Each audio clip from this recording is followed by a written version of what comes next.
Africa, like ancient Greece, has its heroes, its gods, and its legends. In the western part of the continent is a little swath of land that follows the course of a river, which witnessed important episodes of world history. The river is called the Gambia. The country is called the Gambia.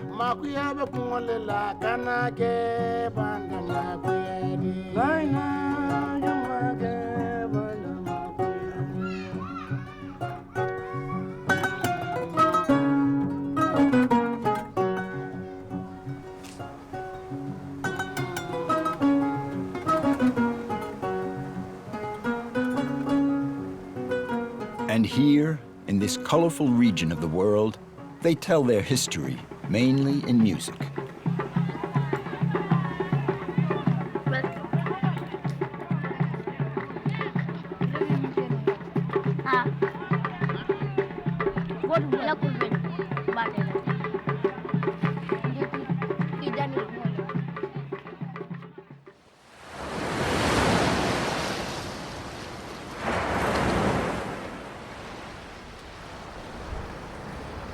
Our voyage begins in Dakar, the Senegalese megalopolis that has one of West Africa's largest ports.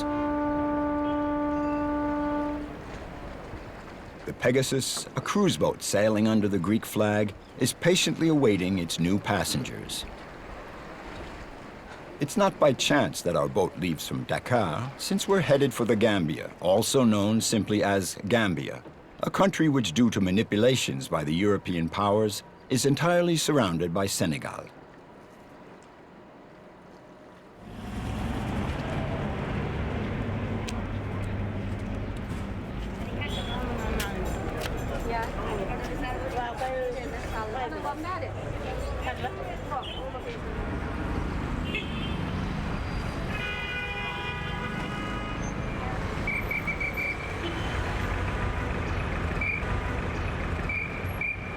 For centuries, the gold, gum arabic, and ivory trades thrived in this part of Africa, but it depended on river transportation. So the Senegal River in the north and the Gambia River further south became strategic regions, highly coveted regions.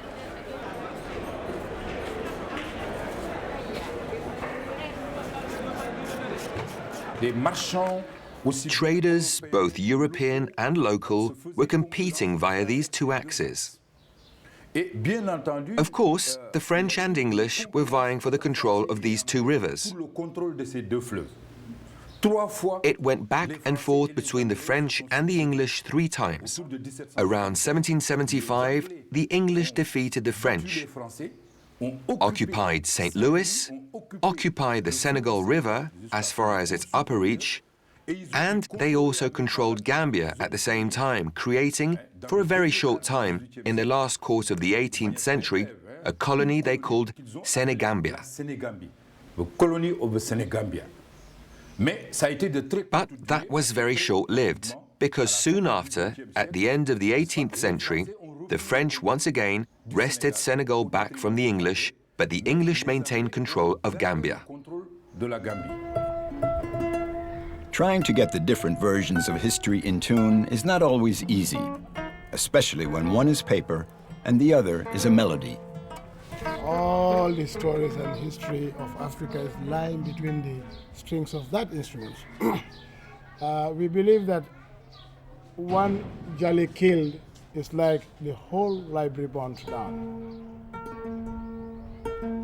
I belong to a family called the Jali family, which is known as the Giriot family. But if you say Giriot family or Jali family, Gambia is a small country, but 5 or 6 different speaking tribes. But all these tribes have their Jali.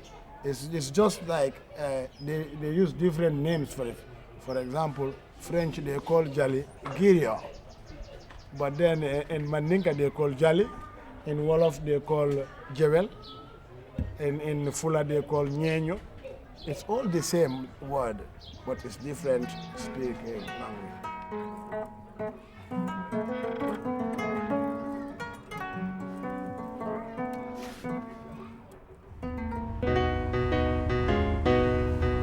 Our course is set for the south. We have about 20 passengers on board, all passionate nature lovers, all curious about Africa.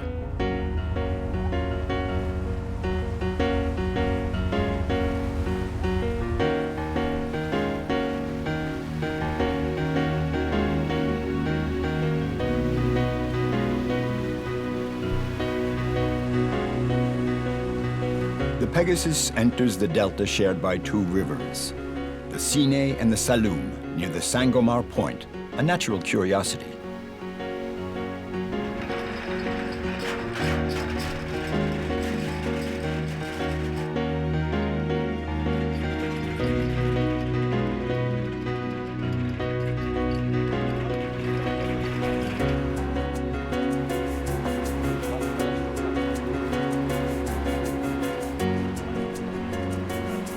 A long sandbank keeps the pounding waves of the ocean at bay, protecting the villages of the delta and favoring fishing around the islands of the delta.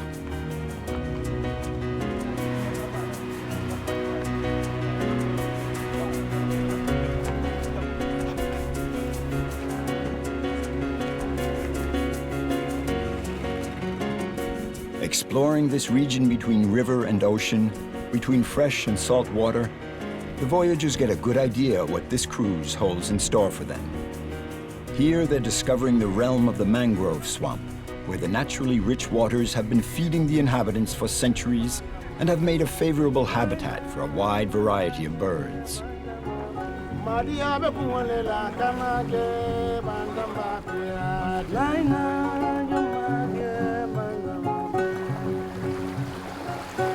But the natural protection of this zone is being threatened. On the Senegalese coast, there's great concern over the advance of the ocean, and the Saloum Islands are in the danger zone.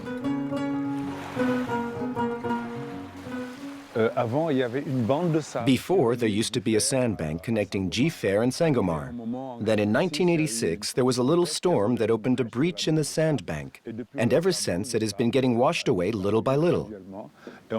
You see the distance there is now between what you could call the point of Gfer and the point of Sangomar. As a consequence, the mangrove swamp has been receding on account of the salinization of the soil. And when the mangrove ecosystem is affected, there is a whole range of aquatic resources that will be endangered and disappear.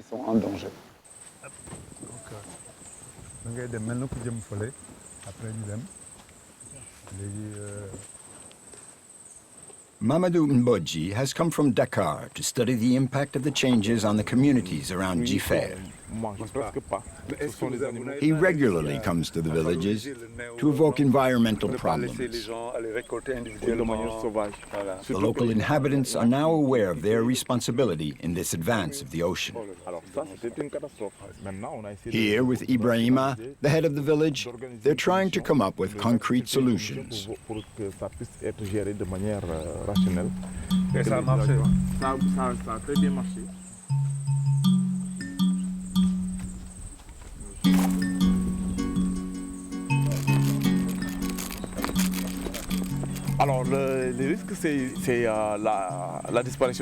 So there's a risk that the Saloum Islands could disappear, and it's a very real risk, because there's a variety of activities going on that perhaps favor the progression of the sea, namely the extraction of sand from the inland side of the Sangomar Point for all the construction.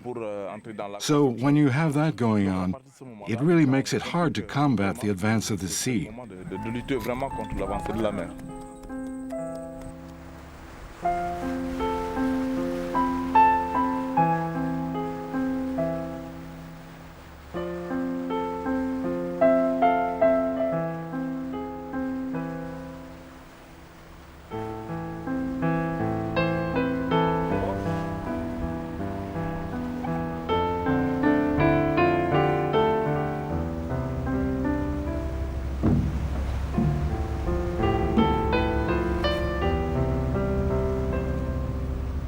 Not far from the ocean lies the city of Banjul.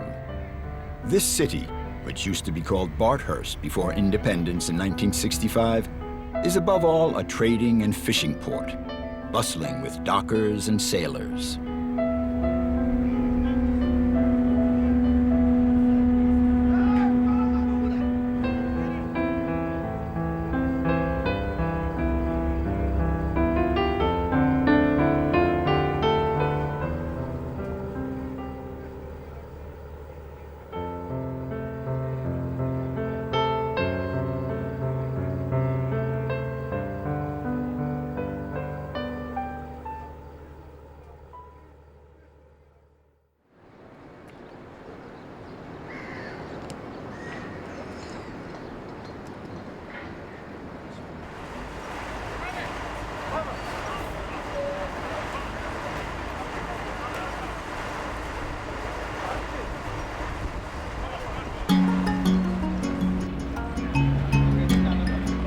There is no bridge spanning the Gambia River. The only way to get across are the few ferries shuttling back and forth. Then, whether you go north or south, you necessarily end up in Senegal once again after about 20 kilometers.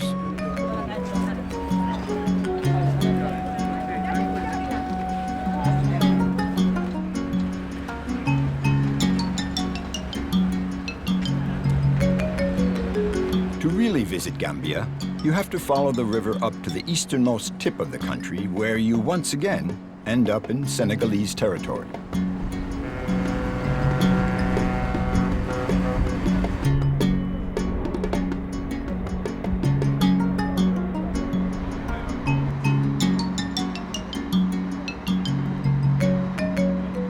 Even though the Portuguese, English, and French fought over Gambia for centuries, the influence of the Mandingo culture can now be felt throughout this land that is home to many other ethnic groups as well, whose families overflow the country's very narrow borders. And the river remains an important economic asset. The same land, the same culture, the same people, the same language. It was only the French and English who tried to differentiate the people in an official way. There's a lot of trade between Gambia and Senegal, or one should say between the north and the south of Senegal. You always have to cross the river. So there was a time, particularly during Djonewar, our first president, there was a push to build a bridge over the Gambia River. But there would be a toll, and even the Gambians would have to pay. If you went ahead and got rid of all these ferries, it would have an adverse effect on the Gambian economy.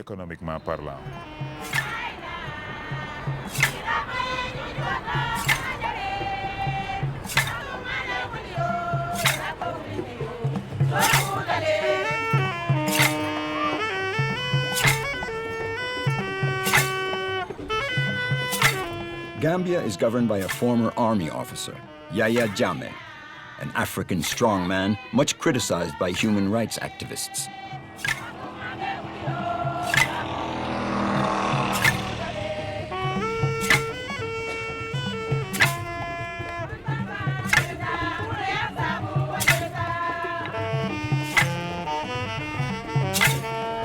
Since his rise to power in 1994, the country has been marching to his tune and singing the praise of its president.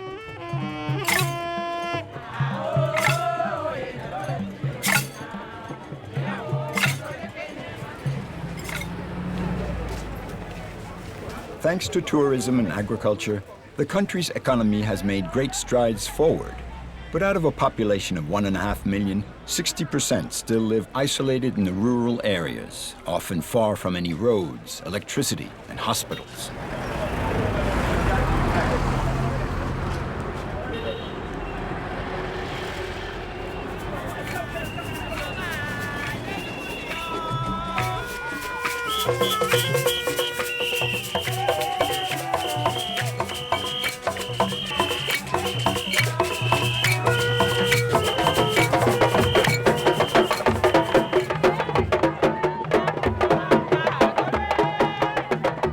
The unity and stability of the country owe a lot to the system of education, which the president has sought to improve, in particular by founding a university. Gambia is also constructing its own history, which is showcased in several museums, and whose shadowy zones are no longer being concealed.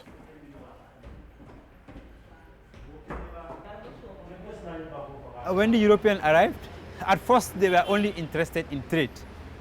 So what they did was they signed treaties with the local chiefs and the kings so as to give them, trading rights and trading monopolies. Now here trading, what were the items of trade? First was slaves. There was a lot of trade in slaves, okay, at this time. And I can say hundreds of thousands of people, were moved from this region, to the Americas and the Caribbean. Such that the Europeans, they built like a lot of trading centers and trading posts along the river. And now, in these trading centers, you had a mixture of European population and African population.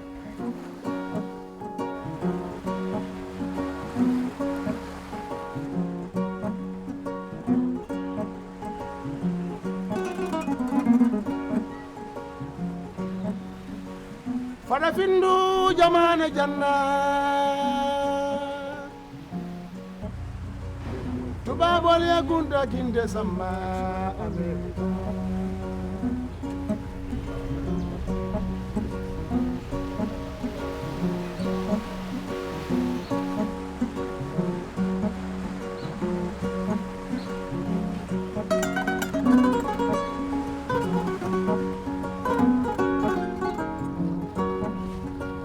Farafindu jamane janna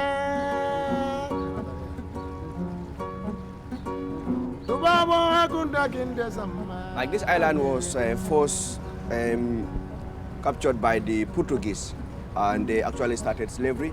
But later the French also, they came and they took over the island, and British were the last people to arrive. And all the slaves that were captured in the Gambia, they all have to go through this island. This island plays a very important role during the time of slavery. All the villages in the Gambia were all affected. But this village of Albreda and Jufure were mainly affected simply because of the island. Because the slave masters could just easily cruise to the mainland and they do their hunting. And every day or after 2 days, they could always have 1 or 2 catch.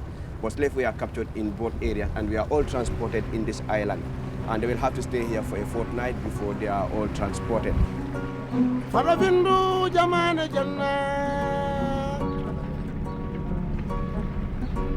tubabo agunda kinde samba.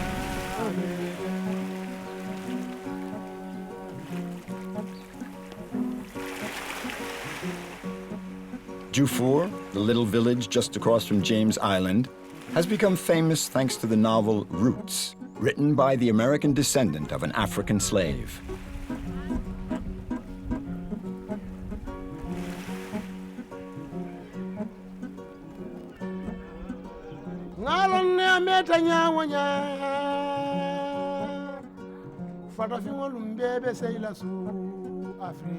The story of Kunta Kinte, written in 1976, relates his capture in the forest, his voyage in a ship's hold, the revolts of the exiles, and lastly, his life in slavery, with his attempts to escape and the mutilations he suffered as a result.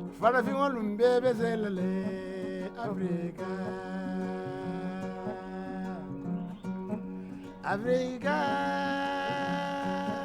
Africa, Africa, oh Africa.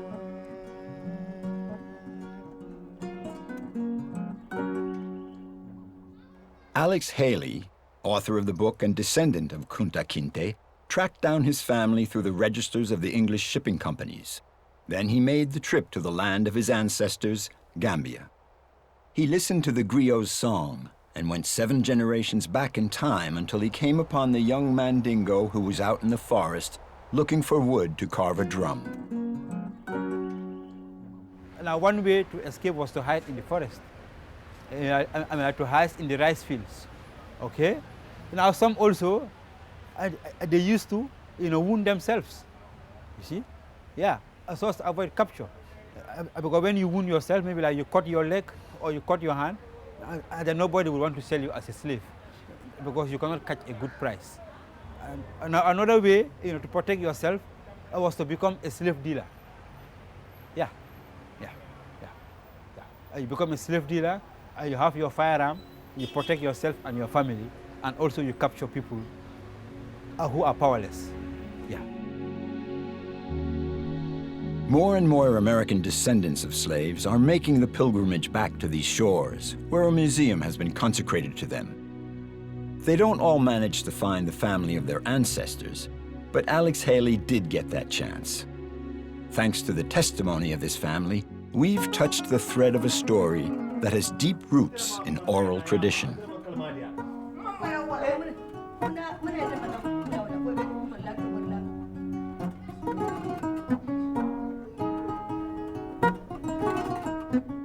The family of Kunta Kinte, if you call those people slave here, they will kill you. They are from a royal family. But if a royal family is taken to America, for example in England, how would they know that you are a king family? What my parents told me about Kunta Kinte was that his father, who was from a very well-educated family, had written on the kitab that foreigners had abducted his son and then sold him on James Island, which they now call Sandimuko Joyo.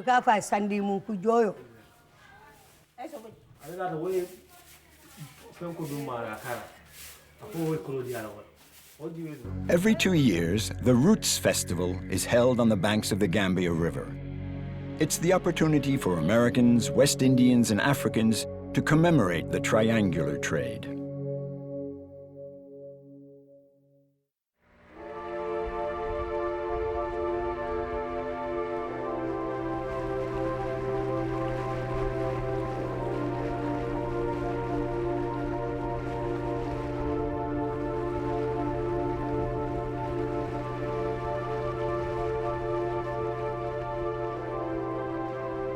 The great majority of people who visit Gambia, often from Northern Europe, are fervent bird watchers.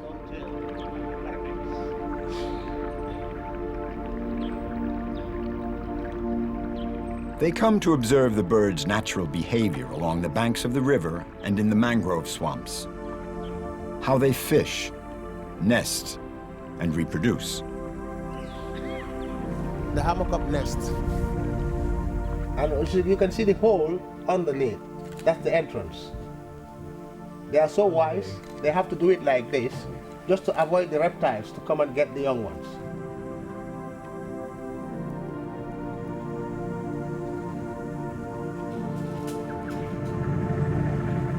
Oh, there's a western reef heron here.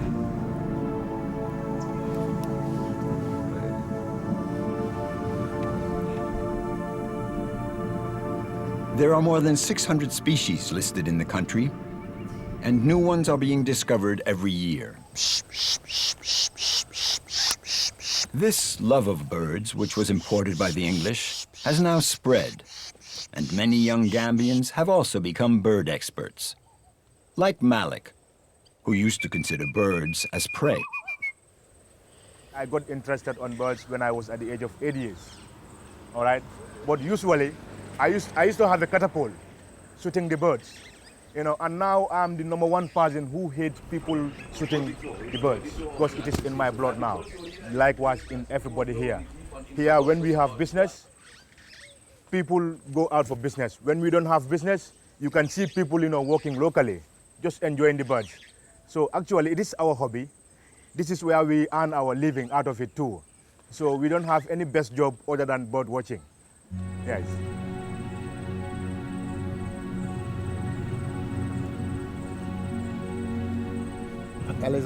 The animals are protected here, protected by law. Not only the birds, but all the animals. You're not allowed to keep them. Our first president was a veterinarian, and he knew the value of these animals. That's why he took measures to protect them.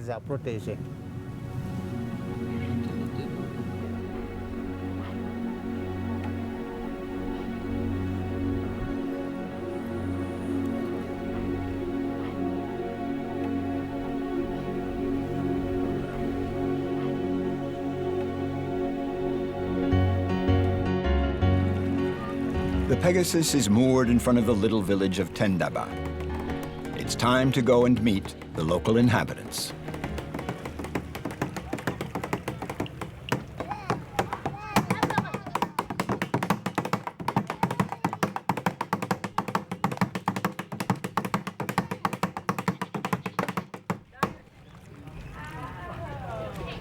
In this quiet village where life flows to the rhythm of fishing, the call to prayers, and the children's games, history has left its mark, mainly in people's behavior.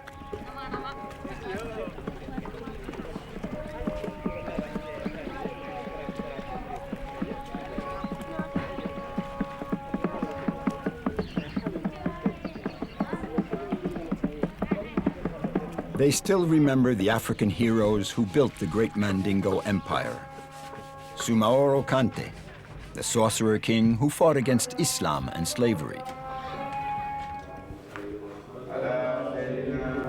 Sunyata Keita, born handicapped, who extended the empire westward all the way to the ocean. Powerful influences that have marked the minds and traditions here.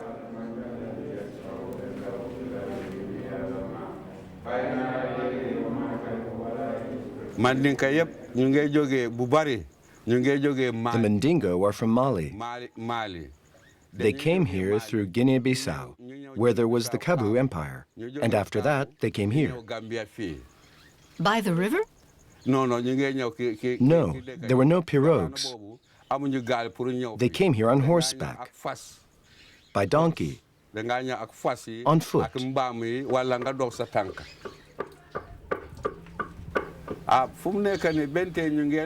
Mandingo is still spoken here, and we celebrate the feasts. For example, when a baby is born, we always carry the child into the forest. That's a Mandingo tradition.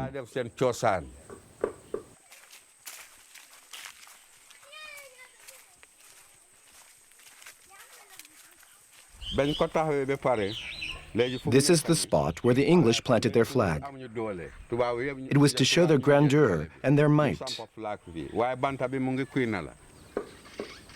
The king here at the time was called Farang Tamba. Once the English raised their flag, we never again had a king.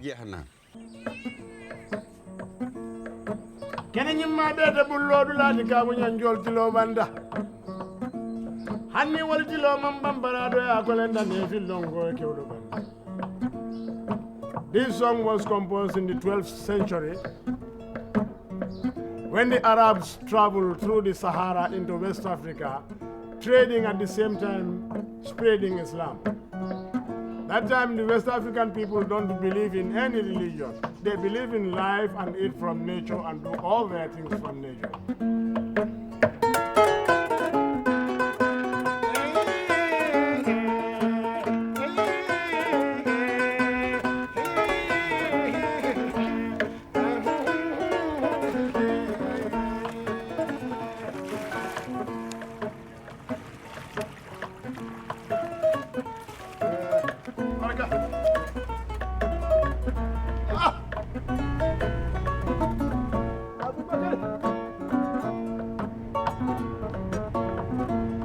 Samanga demba borita, samanga demba borita, demba mambore babalake, zanzamadala, tesowanda, kabuyanjo de borita.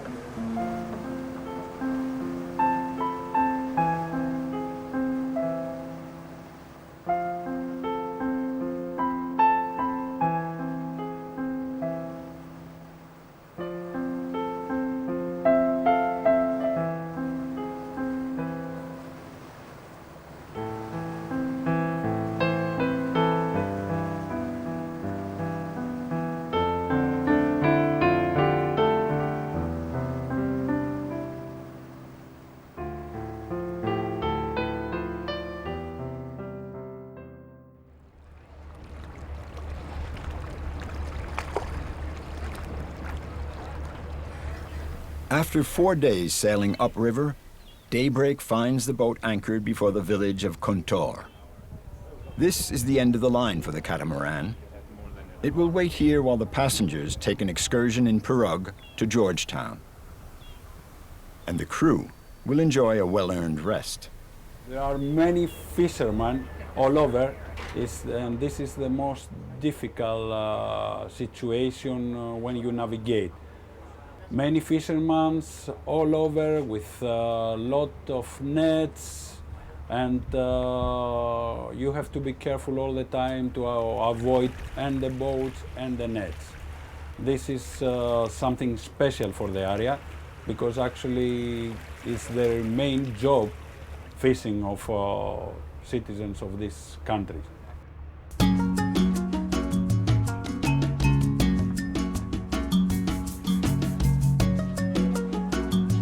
Kuntor is a hub city, home to a peanut factory and a vast market every Monday that bring the farmers, herdsmen, and vendors in from the surrounding areas.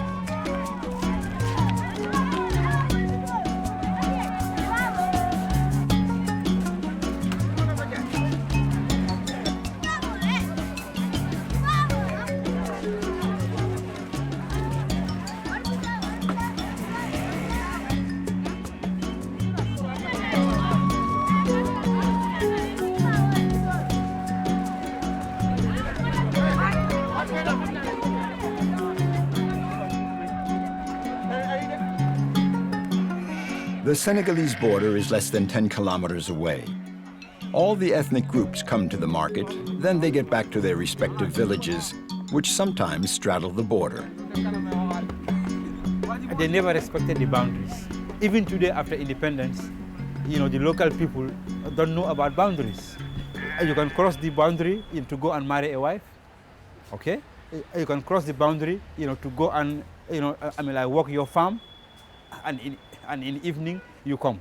You can cross the boundary, to go and attend a ceremony, okay, in the next village, and in the evening you come back. Okay, so still now, the boundaries for many people, they don't matter. These regions were populated a long time ago, and the proof is these stone circles at Wasu, whose secrets are still intact. Sites which, if they were studied, could perhaps reveal something about our origins. A professor said that the history of contemporary man began in Africa. And there was a lot of debate about the subject.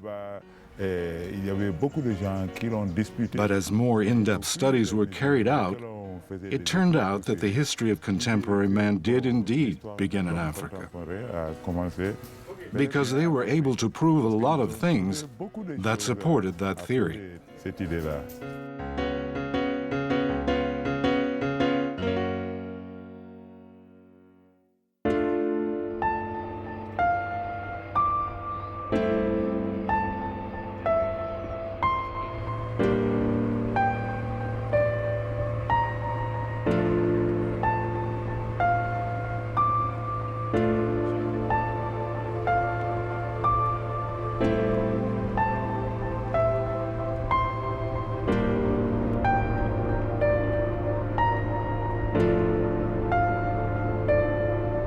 A trip by pirogue to Georgetown, the former capital. The landscape has changed. The savanna has given way to dense forest, where we can observe protected animals. A primate specialist has come on board to give a little talk and answer the travelers' questions. These chimpanzees, a lot of them came from around West Africa, in Guinea and Senegal and the Gambia. There was a large pet trade coming through here during the 80s and 70s, and so that's where they got a lot of the chimpanzees. Also, some of them came from California, some of them came from out in Denmark, through UK and Europe. Now, there may be a few that are Eastern, and that would be something that they would need to study, determine how pure the genetic lineage is here, if it's purely West African or if there's a different subspecies here.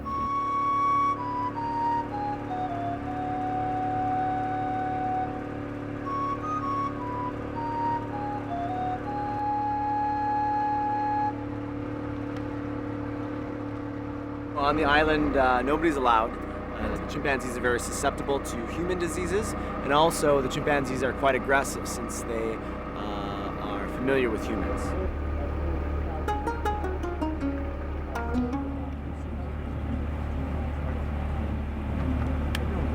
the Gambia, the chimpanzees had disappeared around the early 1900s, along with a lot of other large mammal species here in the Gambia. It's become densely populated along the river, and so elephants died out around that time, giraffes, and then lions and other animals continued to die out later on, become extinct within the Gambia.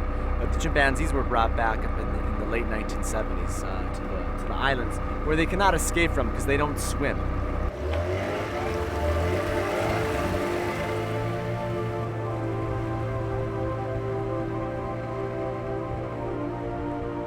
Gambia has now made a firm commitment to preserving its natural environment, for this goes hand in hand with the development of tourism. In their concern over this subject, the decision makers of economic development have taken measures, like this new boat for the excursions on the river. It's a little revolution.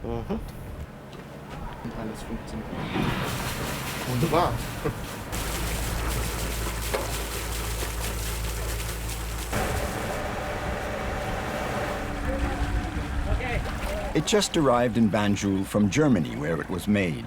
And it will mean a savings of 1,000 liters of fuel per week and a commensurate reduction of the impact on the environment. The sun-powered boat has been christened the Solar Queen. We have a solar installation. You can see it on the roof. Those are solar panels, but we also have a generator here in front, and the batteries are underneath. So, if we want to go faster, we can turn on the generators, which means that we can reach speeds of maybe up to 16 kilometers an hour. And our campsite is also 100% solar. So at night, there's no noise, no generators. You hear the birds, the owls.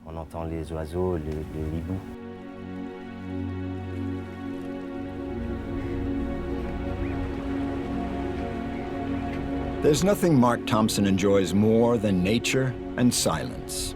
His dream for Gambia is to get tourists to visit the upper stretches of the river.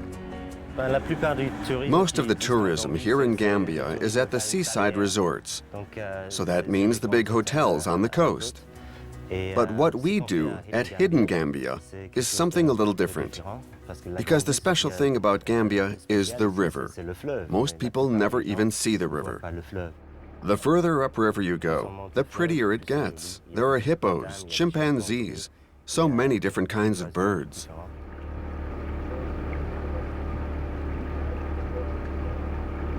The river and the forest mingle in the mangrove swamp, and very few hotels have chosen to set up in this rather offbeat location.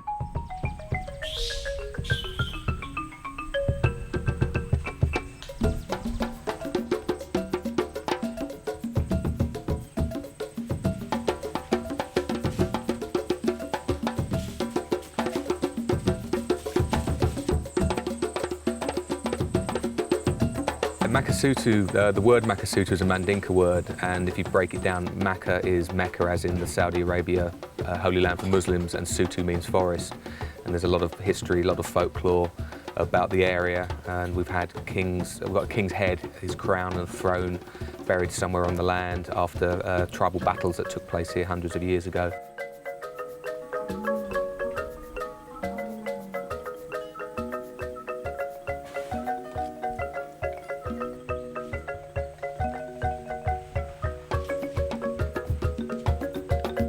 The government were really supportive of us right from the very beginning, and the local people at first thought we were white devils or something at first because of the history behind this area, and they thought that we'd have to be devils to actually live here because the people believed the devil lived on Makasutu. But then once we started employing people, it went really well, and as I say, we've had up to 260 people working here at certain times, and we try to put everything back into the community, and we only employ from this area. We don't employ people from outside of the actual kind of all the villages around us. So we try to keep it specifically for this community.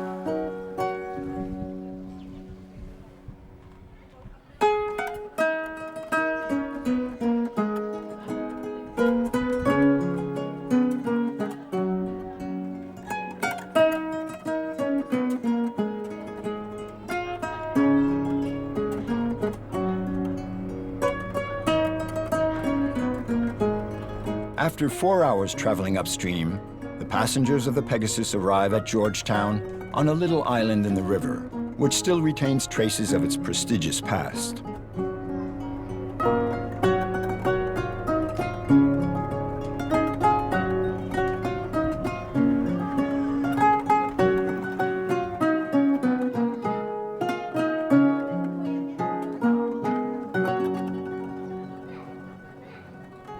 It is a very, very historic settlement.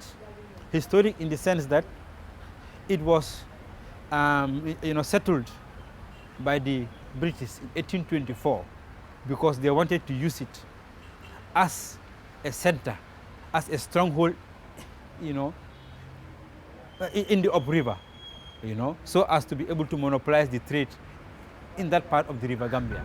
So after battles here, Banjul in 1816, the next European settlement was in Georgetown.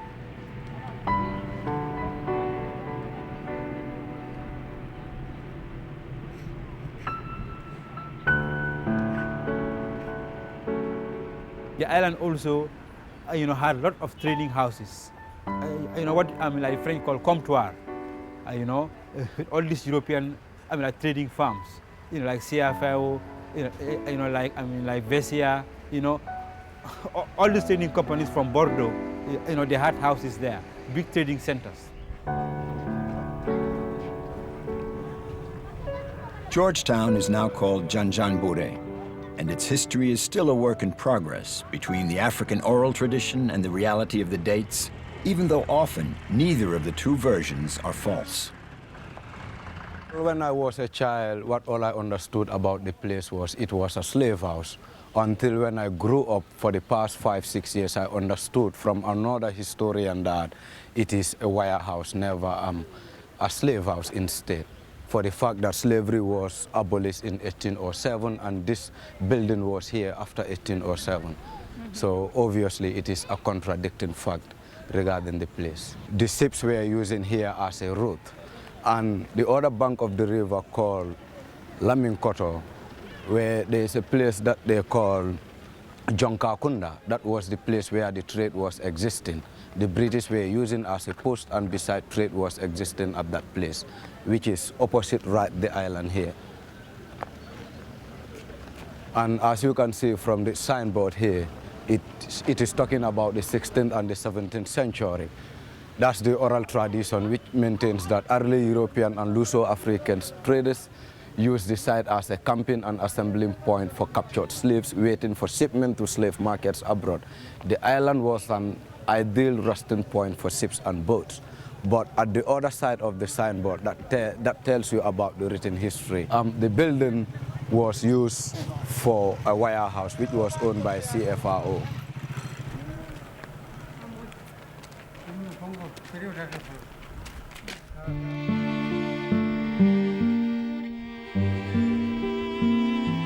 Omar is very particular about historical accuracy, and when he learns that these girls are looking for the slave house, he can't help but tell them that this was nothing more than a cellar used as a warehouse.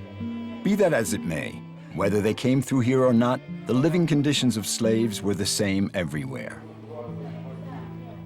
They will suckle their hands with this one, and they will, whilst they will be drinking here, they bow down and drink like animals. You understand?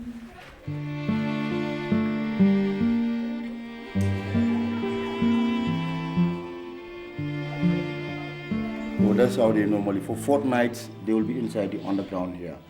Men and women, children of 9 years, 12 years, all of them will be here like sardines. They remove the chain, they take them upstairs, they look at their weight.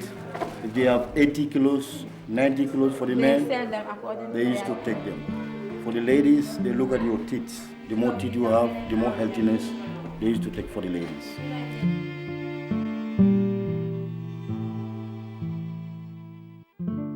The official abolition was 1807.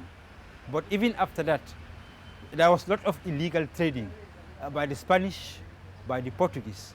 Okay?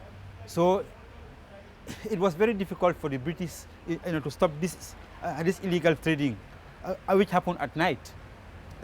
During night time, some of the slave ships, will cross, secretly, so as to buy slaves. So really, it continued up to the 1830s. Niyamoy jalulu ko bi kunu netambita Gambia mu banku ni bati Gambia mu banku horom mamati.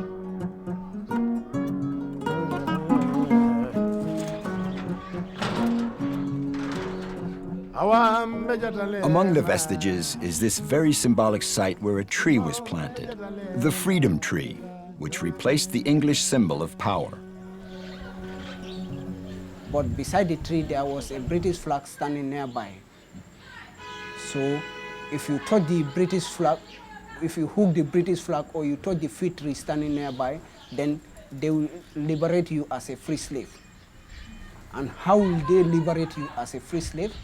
They put metal inside the fire until when it is red hot, and they make stamp on your back or at your right hand or left hand, anywhere at your body, so that they can, anywhere you go, they will recommend you as a free slave, and your name will be recorded in the register that you are free.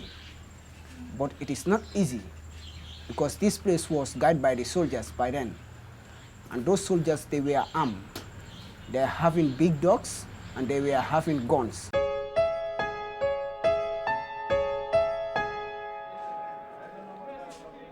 Djonewar is home to one of the country's oldest secondary schools, built by the English in 1927.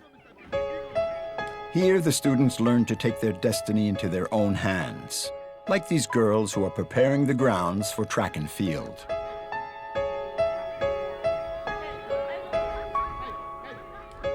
Gambia was the last West African country to attain independence in the hands of British, not sure. We were late to take part in the political struggle to get ourselves emancipated from the British. If you can remember, some other countries got their independence around 1957, some people around 1960. But the Gambia, we were at the tail end of the struggle to gain independence. Why are we at the tail end to get the political independence? Because we lack the educated elite. The schooled ones were very much limited in those days, and then with the emergence of literacy, we were able to stand firm to fight for our independence. And this makes the students very proud.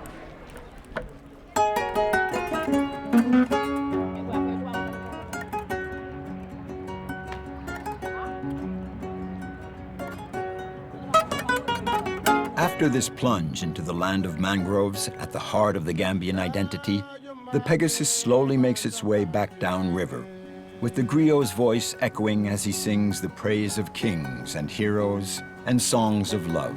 But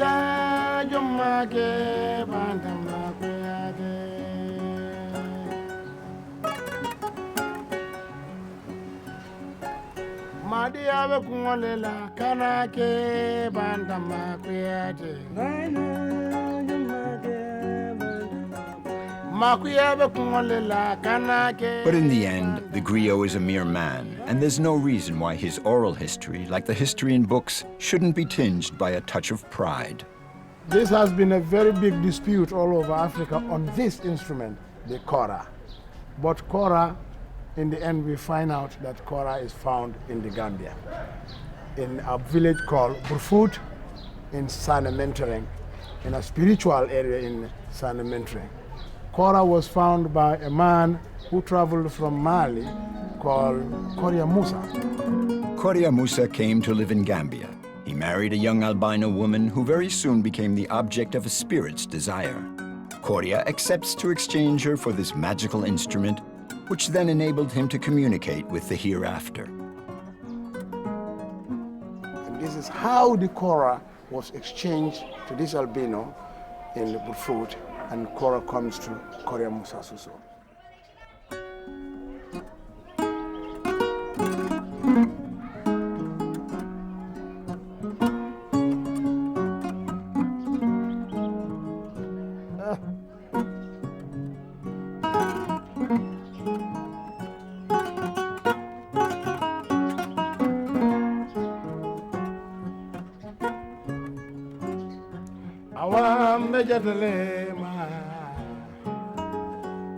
Simbang bejata lema jatai And thus finish the stories, voyages, and legends of Africa, which surely would have given Homer the inspiration for a poem.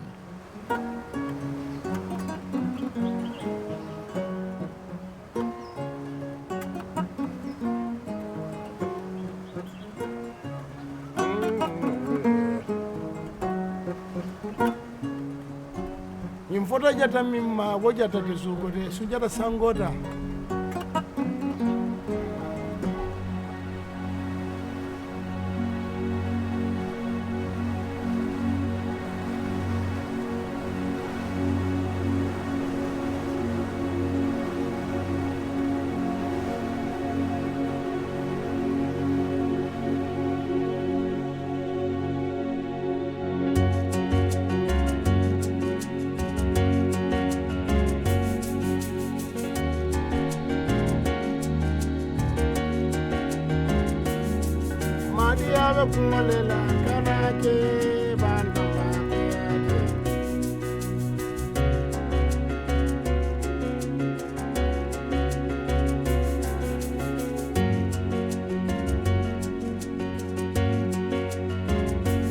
Mafia the Kumala Kanake.